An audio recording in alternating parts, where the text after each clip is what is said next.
Miss Banshee, I believe I've shown you my sincerity. Now how about you? Sincerity? My presence here is a show of sincerity. If we're to work together, Miss Banshee, you should drop your pretentious act. I am well aware of the ways of the Ravenlock family. If I were to come empty-handed, I probably wouldn't even be able to make it out the front door tonight.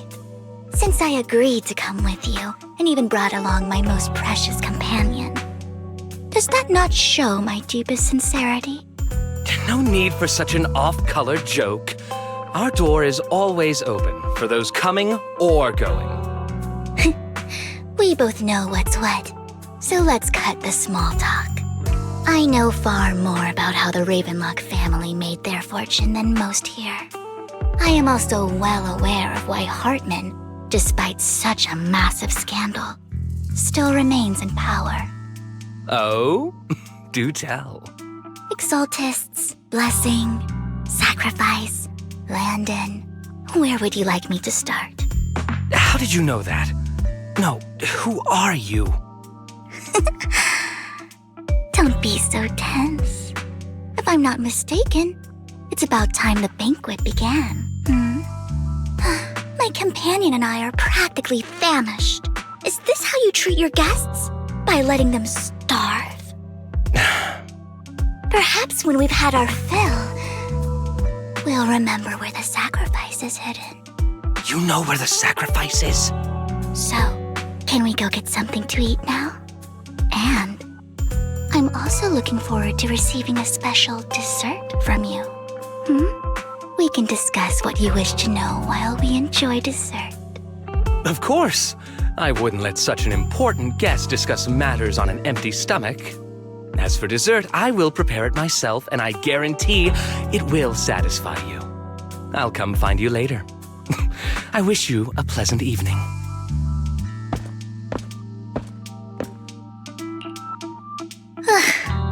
These kinds of people are exhausting to deal with. I really don't know how Hugo used to put up with it. What did you mean by dessert just now? I couldn't really follow. Hugo taught me that bringing up dessert in such situations is a way of telling the other party they need to offer more. Fortunately, that old fox Hartman is terrified of losing power. He's definitely keeping the destruction of the sacrifice and the fact that the sacrifice core is fake hidden from the other family members. Otherwise, Burden wouldn't have been so willing to raise his offer. Lord Phaethon, let's find Hartman's study when the banquet is at its busiest. All right, I've already taken note of the surrounding terrain. Once more people arrive, we'll enter the garden through the door in the corner of the banquet hall. Wherever you go, I'll follow, Lord Vivan.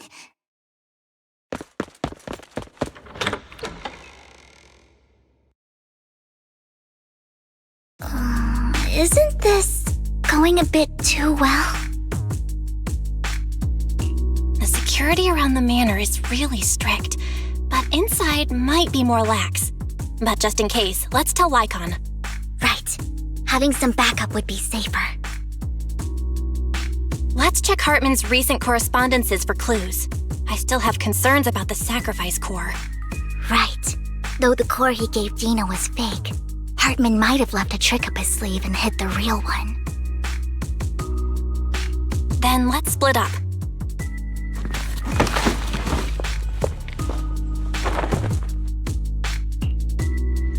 Esteemed guests, is the catering at the Ravenlock family banquet not to your satisfaction?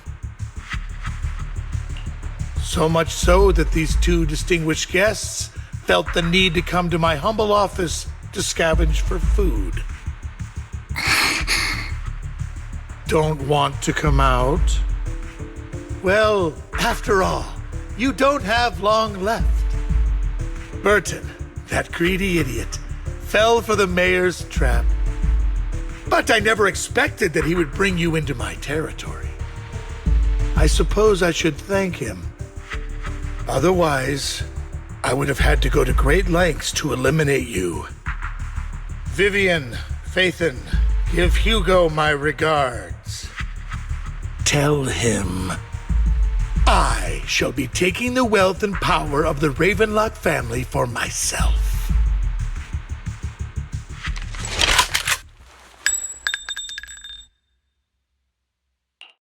The bullet? How? Dear Uncle, why must we be so distant with one another? You can just tell me what you want to say directly. Hugo! Impossible! You're... Uncle, you must know a Ravenlock will never stop until they get what they want. Did you really think I would be defeated so soon?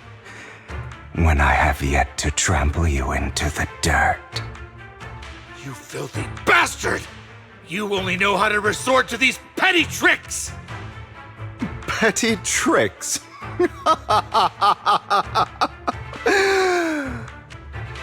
Perhaps you'd like to know what I managed to accomplish using this faked death of mine. My dear Uncle.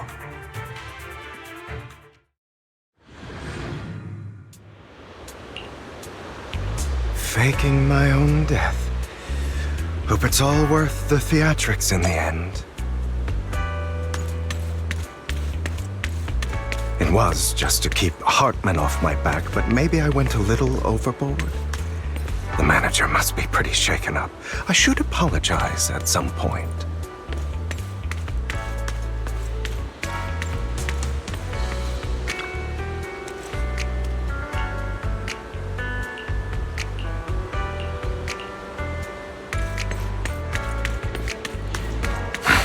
You're late. So strict. Spare me a moment to catch my breath, will you?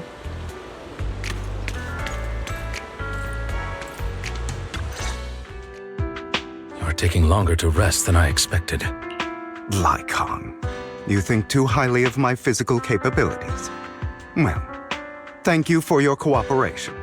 I must say, if nothing else, at least your acting skills have improved. Why do you look so angry? You should be happy. We pulled that off together with flawless teamwork and managed to fool everyone. Drop your foolish facade. I'm glad you still remember the code we set all those years ago. And thank you for ensuring your sleight of hand didn't deteriorate. Oh, right. I should also thank the blood bag hidden in my clothes and our other props. Do you remember when we last used this trick? It was probably ages ago. Sometimes I really don't understand you. Have you never thought about what the consequences would be if I didn't understand your code? If I decided against helping you? Or if I just couldn't control my strength properly? You'd understand it. Of course, if things really did go awry, I had alternative plans. You wouldn't be so arrogant as to think I'd bet everything on you, would you? You're insane. Aw, I'm flattered. So what exactly is the purpose behind all this? Surely after going to such great lengths to erase your own existence, you don't just plan to hide here and reminisce about the past with me. Don't try to brush this off. I've already helped you enact your plan. Tell me the truth. Don't get your tail in a twist. I have more plans that require your assistance, so naturally I would not hide anything from you. Simply put, as things stand, whether as Hugo Vlad or as Mockingbird, I am doomed to die. Seems you've made quite a few enemies. As a member of the Ravenlock family, I negotiated with Edmund and managed to obtain resources from Tops for my future plans.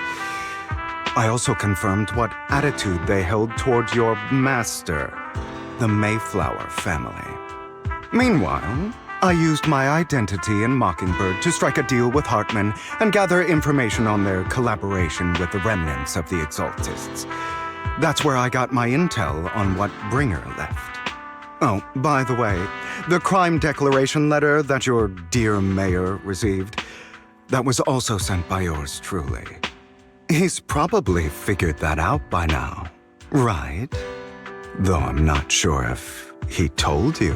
The mayor learned about the sacrifice attacks through his own means, but lacked an opportunity to take action. That warning letter was precisely what he needed. You aren't hopeless yet. How delightful. In short, I'm more well-informed than your lot because I get around, dealing with all these different important figures. But of course, it comes at a cost. It's only fair. After all, you can't hide the smoke from a wildfire. Rather than trying to carefully tame it and risk setting yourself alight, it's better to let it burn free. When I helped you put on your little act, killing you in front of everyone, you left the sacrifice core to Hartman. That was intentional too, then? Oh, yes. And it worked like a charm, didn't it? Now no one cares for me anymore, and all eyes are on Hartman. A perfect situation for keeping the Ravenlock family in check while dealing a cutting blow to the Exaltists behind them. Another crucial point is Vivian and Phaethon. I must sever any ties they have with me or Mockingbird. Although I feel bad for Phaethon about what happened, but it had to be done. That's the only way they would be safe, allowing the plan to continue. I noticed that you never turned your blade toward Master Proxy. So, those words you said back then were also... I will bloody my hands. I will carry the weight of my sins. I will become the Abyss. Obviously, it was all an act. My acting has always been impeccable, as you know. Hugo, you're taking such a tremendous risk. Why? Would you believe me if I said it's for justice? But unfortunately, it's not. I want revenge on the Ravenlock family. And I will make sure that despicable excuse for a human being, Hartman, suffers a slow, torturous end. Of course, I also promised Vivian that I would help her investigate the whole thing with the Exaltists. That's all. You don't look too good. Is it your wounds? No. This is the first problem I plan to resolve. Lycaon, do you have a place that is sufficiently discreet, quiet, and can take a lot of damage?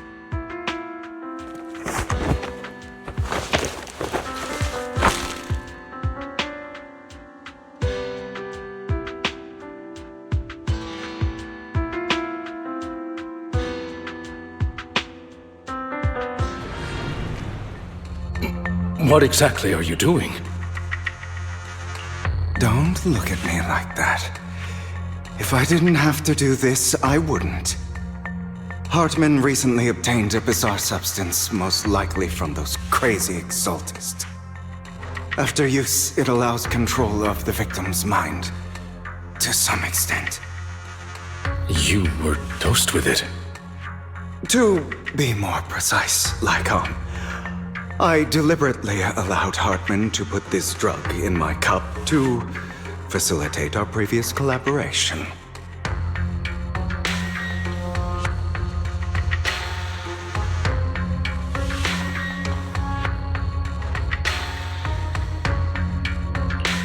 After finding out about it, I quickly found someone to help analyze its composition.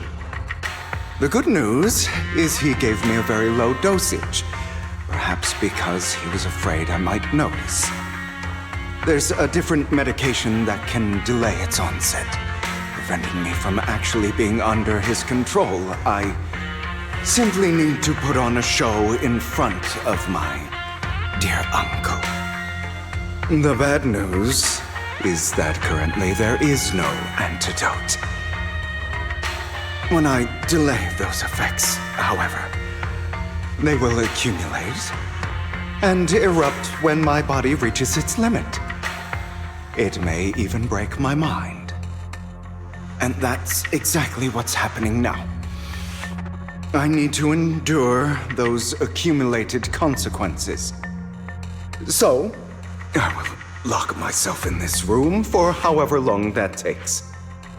I've tied my limbs to prevent me from smashing this place or accidentally hurting myself. Anyway, after you leave, do not open this door, no matter what you hear. I recommend seeking professional medical assistance. This is advice I received from a doctor. Or are you saying you don't believe I can make it? So, Lycaon, come find me here at the scheduled time.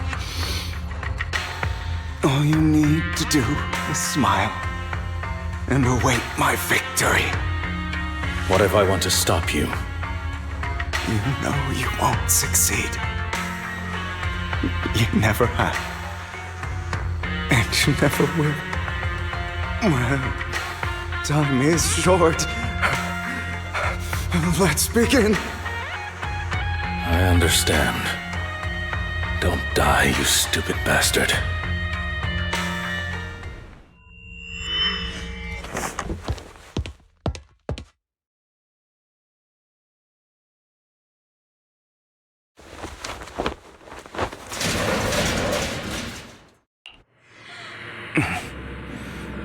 Is this because the side effects haven't worn off yet? Lycaon's late. I'm surprised. Or is something wrong with time itself? Looks like someone's over there. Might as well go ask.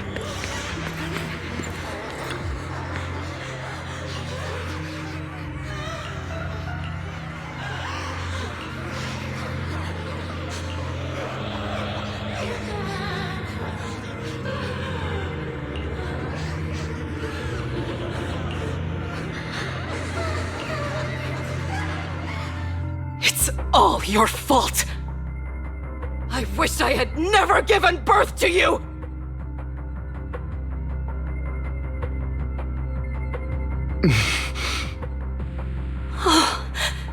Everything will get better if you just die, right?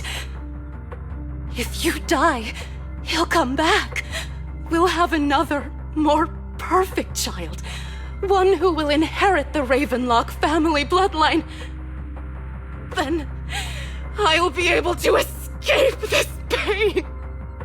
So, Hugo, for the sake of Mommy's happiness, just die, okay?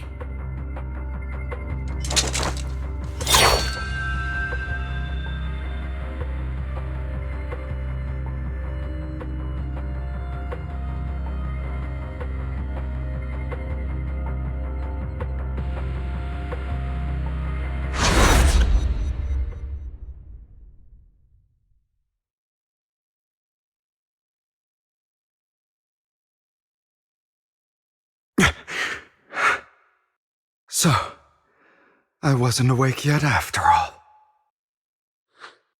That's because you don't want to wake up again. Who are you? I am you. Hidden deep within your heart. Your most true self. You want to kill her, don't you? Your so-called mother. Every time she beat you without reason, when she tried to gouge out your eyes, when she sold you into that hell, laughing all the while. You wanted to be the one to end her life. Why not admit your hatred? As you are, you can hunt her down and make her pay for the living hell of a childhood she made you suffer. Yes, I hate her. I hate her because she was foolish and shallow, greedy and stupid. I hate her because she doesn't deserve to be a mother. She did everything she could to try and get into the Ravenlock family, believing she could live a life of luxury without having to do anything and never realizing she was a pawn, discarded from the very beginning. So she chose to blame me. Blame me for my heterochromia. Blame me for my very existence. But I won't kill her, because I know it won't change anything. She was incapable of loving me, just as she is incapable of loving herself. Have you been brainwashed by that dog? Keeping up the act of being some magnanimous and forgiving fool? Don't compare us.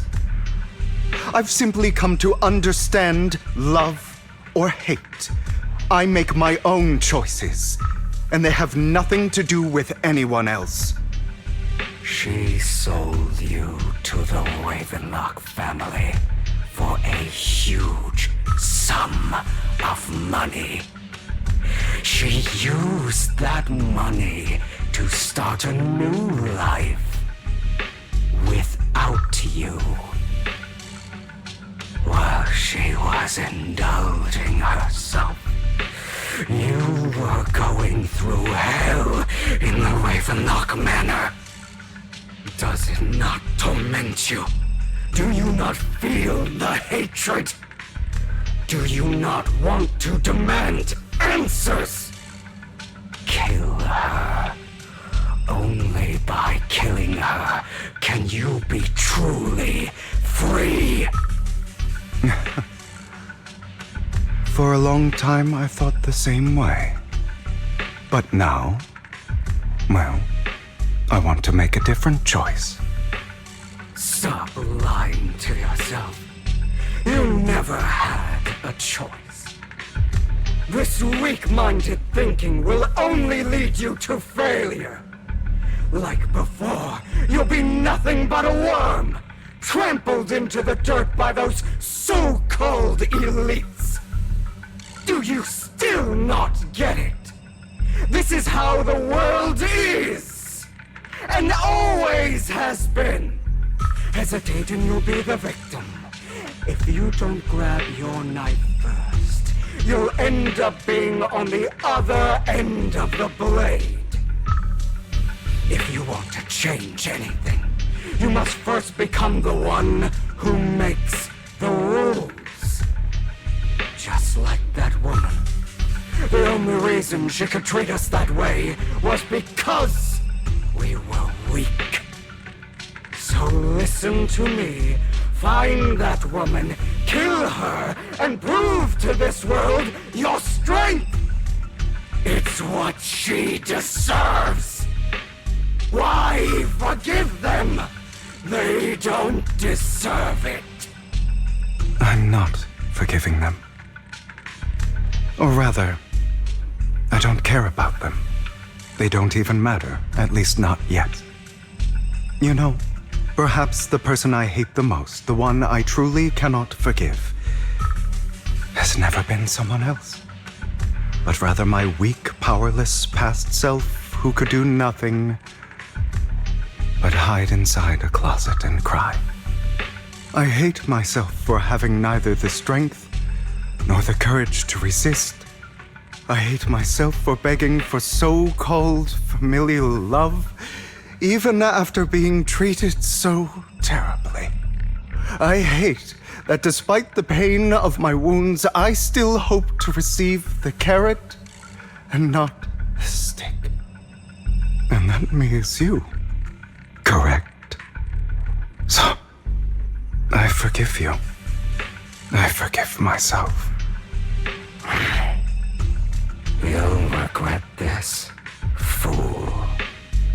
Your pretty words mean nothing. You will ultimately return here to me.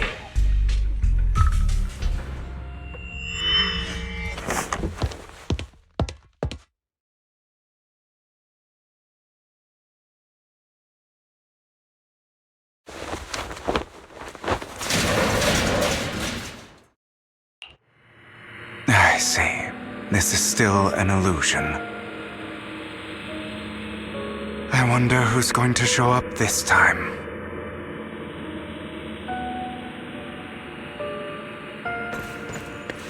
Brother! Hugo, let's play hide and seek! I'm already hiding! You'll find me, right? Like you always do! Serena.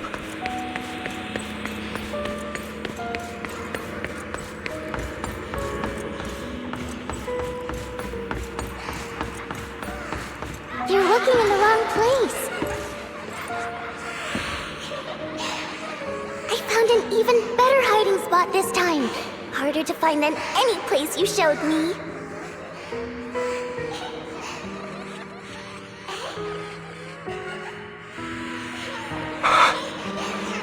Hey, Hugo. Do you ever wonder why I had to die? It was because of me. That's right. It was because of you. It's all your fault. If only you didn't exist, I wouldn't have had to suffer.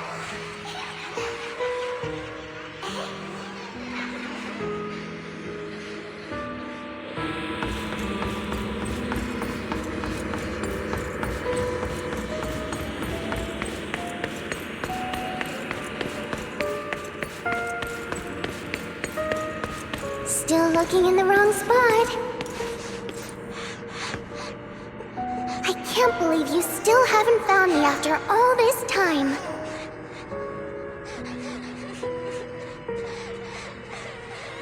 Have you forgotten about me?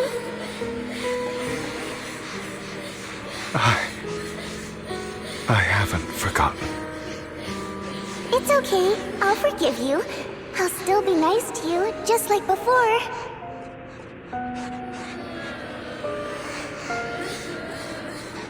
I was the only one who was ever nice to you, wasn't I?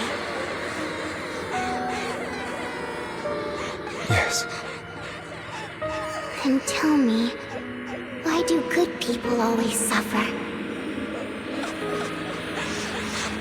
Why is kindness always punished instead? Tell me, Hugo, why?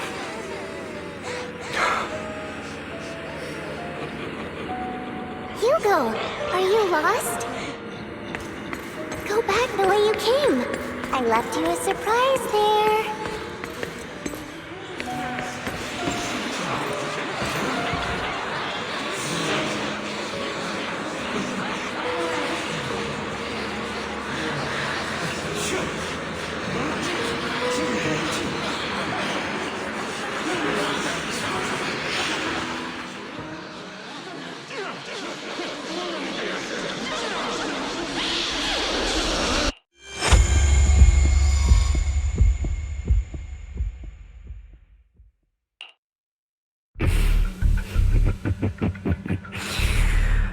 I told you that you would eventually return.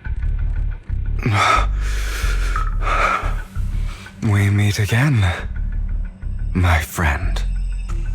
I told you, I am you.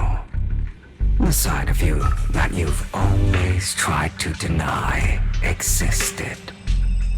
Of course. I know. This time it's about Serena. Right?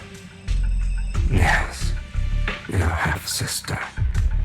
And the only child in the Ravenlock family who was kind to you. Unfortunately, it was her kindness that led to her untimely death. It was my fault. I don't like the way you blame yourself, because that means I'm to blame as well. And I don't think I did anything wrong. Your mother sold you to the Ravenlocks. And your father, He saw your talent and wanted to use you to push the other children into competing with each other. My brothers and sisters wanted to get rid of me from the moment they first saw me. In their eyes, you were no more than a slave. But Serena dared to treat you, a slave, as if you were human. And so, she was fated to die. They tried to kill me many times, but I was careful, and they did not succeed. So they killed Serena, who was weaker, an easier target, and pinned everything on you. Serena died in your place. Those cruel brats thought that by reporting this to Father, they could use it to get rid of you, a rival who threatened their positions. Yet, not only did Father not blame you for the incident, he praised you for it. In this world, only the ruthless, cruel, and merciless can stand at the top. And that's exactly what you managed to live up to, no? You found a perfect opportunity thereafter to catch the ringleader of the group who framed you and almost beat him to death.